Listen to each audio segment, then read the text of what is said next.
She thought she was putting him in his place. She thought one call would be enough to humiliate him, to get him dragged away in handcuffs. But what Karen didn't know was who she was dealing with. This wasn't just any man. And when the truth came out, it left her, and the entire neighborhood, absolutely speechless. Before we dive in, don't forget to subscribe for more powerful stories where arrogance meets justice, and the underdog rises stronger than ever. Now let's get into it. Karen was the type of neighbor who never missed a thing. Curtains half drawn, binoculars practically glued to her eyes, she policed the street like it belonged to her. And that morning, her attention snapped to a tall black man standing calmly near a parked car. He wasn't loud. He wasn't trespassing. He was simply reviewing a folder, his posture calm but commanding, as though he carried a weight most people would never understand. But Karen didn't see that. She didn't see dignity. She only saw a threat. Storming outside, she barked, "Hey, what are you doing here? This is private property." The man lifted his head, his expression steady, unbothered. "I'm waiting for someone. I'm not causing trouble." But Karen's lips curled into a sneer. She didn't believe him, and worse, she didn't want to. Her prejudice was louder than his truth. Pulling out her phone, she dialed 911. "Yes, I'd like to report a suspicious man in the neighborhood. He looks dangerous." And with that, she folded her arms, smug, waiting for the flashing lights that would put him in his place. But what Karen didn't realize was that when those officers stepped out of their cruiser, they weren't going to find just any man. They were about to find out something that would flip this entire situation upside down. The shriek of sirens tore through the calm suburban street. Karen's smirk widened like a cat that had cornered a mouse. She paced by the curb, waving her arms dramatically as the squad car slowed to a stop.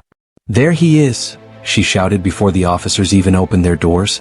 "That's the man I told you about. He's been lurking here for who knows how long." Two officers stepped out. One, a younger cop with a buzz cut, rested his hand too eagerly on the holster at his hip.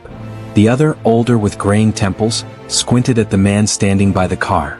The black man didn't flinch. He didn't scramble, didn't try to justify himself. He simply closed the folder in his hands and stood straighter, his presence calm, almost regal. The older officer frowned. "Sir, may I ask what you're doing here today?" Before the man could even respond, Karen cut in. "What do you mean, ask him? He's trespassing. He doesn't belong here. You need to cuff him before he causes trouble." Her voice dripped with authority she didn't have, but thought she did. The younger cop looked at her, then back at the man. "ID, sir," the younger one snapped. Karen folded her arms, practically bouncing on her heels with glee. "That's right. Let's see his ID. Bet he doesn't even have one. Bet you'll find something on him." The man's eyes narrowed slightly, not in fear but in disappointment. He pulled his wallet from his pocket, slowly, deliberately, and handed it over. The older officer took it, his brow furrowing deeper as his eyes scanned the card. His lips pressed into a thin line. He swallowed, looked again. Then, almost instinctively, he straightened his posture. But Karen didn't notice. She was too busy muttering under her breath. Finally, someone will teach him a lesson. Thinking he can just stand around like he owns the place. The younger cop, however, looked confused. Sir," he said cautiously, glancing at his partner. "This says." The older cop shot him a look that silenced him immediately. Karen huffed. "What's the problem? Just arrest him already?" But the older cop didn't move. Instead, he cleared his throat and handed the ID back carefully, almost respectfully. "We'll need a moment, ma'am. Please step aside." Karen blinked, thrown off for the first time. "Excuse me? I called you. You should be dealing with him." But the cops weren't looking at her anymore. They were focused entirely on the man she had accused. And the way they looked at him, it wasn't suspicion. It was recognition. The man slid the ID back into his wallet and tucked it away. Then, for the first time, he spoke with quiet authority. "I told you, I wasn't causing trouble.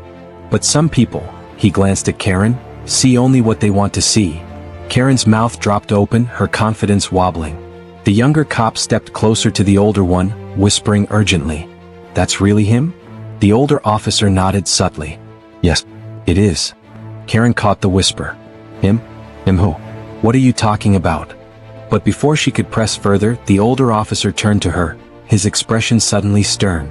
"Ma'am, I think it's best if you calm down." Karen's jaw nearly unhinged. "Calm down? Me? I'm the victim here. He's the one standing around looking suspicious. He's the problem." The younger cop cut her off, his voice unusually sharp. "Ma'am, I said enough." And for the first time all day, Karen felt her stomach sink. Something was wrong. Something she didn't understand. Because the power she thought she had, the invisible leash she thought she could yank to control the narrative, was slipping from her hands. And it was only going to get worse. Karen's arms flailed as though she could sweat away reality. "What do you mean calm down? He's the one in the wrong." Her shrill voice carried down the block, making curtains twitch as neighbors peeked from their windows. The black man hadn't moved an inch.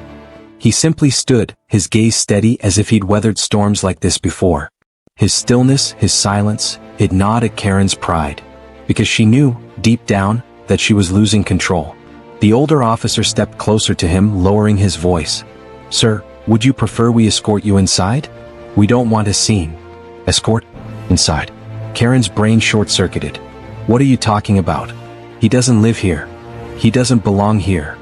The younger cop shot her a glare sharp enough to cut glass. "Ma'am, you need to stop." Karen froze. Stop? When had anyone ever told her to stop? She was the one with the HOA connections. She was the one people usually tiptoed around. Now these officers she had summoned like pawns, were pushing her aside like she was irrelevant. Her voice cracked, climbing higher. "Don't you get it? He's dangerous. I'm trying to protect this neighborhood. You'll regret it if you don't do something." The man finally turned his head, locking eyes with her. His voice, low and calm, sliced through the chaos. "You don't even know my name. Yet you've already decided who I am." Karen's breath hitched. His tone wasn't angry, it was worse. It was disappointed, the way a teacher looks at a student who's failed despite every chance. The crowd thickened now. Neighbors whispering, phones recording, eyes darting between Karen's fury and the man's composure. Some shook their heads. Others pulled out lawn chairs as though they knew something explosive was brewing. Karen's chest heaved. Her script, the one she always relied on, was crumbling. This was supposed to be simple. Call the police, paint herself as the victim, watch them swoop in to enforce her version of the truth. But the script wasn't working. The older officer cleared his throat and addressed the man with a weight of respect Karen couldn't ignore. "Sir, we understand the situation. Would you like us to remove her from the premises?" "Remove her?" Karen nearly choked on air. "Remove me? Are you out of your minds? I called you." The younger cop leaned closer to the older one, but Karen caught snippets. She has no idea who she's talking to. Yeah, if she knew. Karen stomped her foot, trembling with rage. Who he is? Who is he? Some lowlife squatter? Some criminal you're too afraid to touch? The man finally moved. He stepped forward, his presence commanding but still calm, too calm. His eyes never left hers. "Karen, isn't it? You see, the problem with arrogance is that it blinds you. It makes you think your assumptions are facts. But one day," he paused, letting the silence drag, "facts fight back." The words hung in the air like a gavel. The crowd murmured louder. Phones zoomed in closer. Karen's face flushed red, not from shame but from rage at being made small in front of an audience. "No. No, you don't get to stand there and lecture me," she shouted, her voice cracking. "You don't get to turn this around. I know what people like you are." The younger cop's jaw clenched. His hand twitched as if holding himself back from snapping at her. The older officer exhaled heavily. "Ma'am, for your own good, stop digging." Karen's voice wavered now, a tremor slipping through the cracks of her bravado. What is he? Why are you all looking at him like that?" The man didn't answer. He just stood there, eyes calm as though time itself would do the explaining. And Karen? For the first time all day, maybe the first time in her life, she wasn't sure she wanted the answer. Because deep down, some small, trembling part of her already knew it wasn't going to be the answer she wanted. The murmurs of the crowd grew louder, like a storm rolling in. Phones tilted, cameras zoomed. Every neighbor on that street knew something was about to go down. Karen's voice cracked, half yelling, half pleading. "Somebody tell me what's going on. Why are you all looking at him like that?" The black man finally exhaled, slow and steady, as though he had carried the weight of silence long enough. His voice was firm but calm, like thunder rolling across the plains. "Since you demand to know who I am." He reached into his pocket. Slow, deliberate. The officer stiffened, not out of fear, but respect. He pulled out a black leather wallet, flipping it open to reveal a golden badge gleaming in the sunlight. Then, with a single motion, he produced a military ID. The crowd gasped. Karen's eyes darted to the letters etched into the card. She squinted. Her lips moved, trying to form the words. General Elijah Grant. Her voice was barely a whisper, but it carried. The audience erupted. Gasp. Whispers. Someone dropped their phone in shock. The older officer snapped to attention, his entire body stiffening. The younger one saluted instantly. "Sir," he barked, his voice respectful, almost reverent. Karen staggered back as though the ground itself had betrayed her. A general? No, this can't be real. You're lying. But her words were drowned out by the clamor of the neighbors, who now saw Karen's cruelty for what it was: ignorance, arrogance, and entitlement, shattering in real time. General Grant's eyes stayed locked on her. His voice cut through the chaos like a blade. "You thought calling the police would destroy me? You thought your privilege could strip me of dignity? But what you never understood, Karen, is that power doesn't come from fear. It comes from truth. And today yours has been exposed." Karen's knees wobbled. Her hands trembled as she tried to form another excuse. "I didn't know. How was I supposed to?"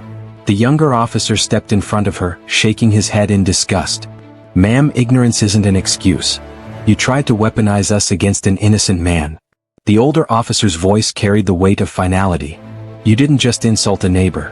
You disrespected a decorated general who has served this country with honor." Karen's face crumpled, the smugness gone. All that remained was a broken, frantic woman drowning in her own shame. The neighbors, those who had once tolerated her antics, her arrogance, turned away from her.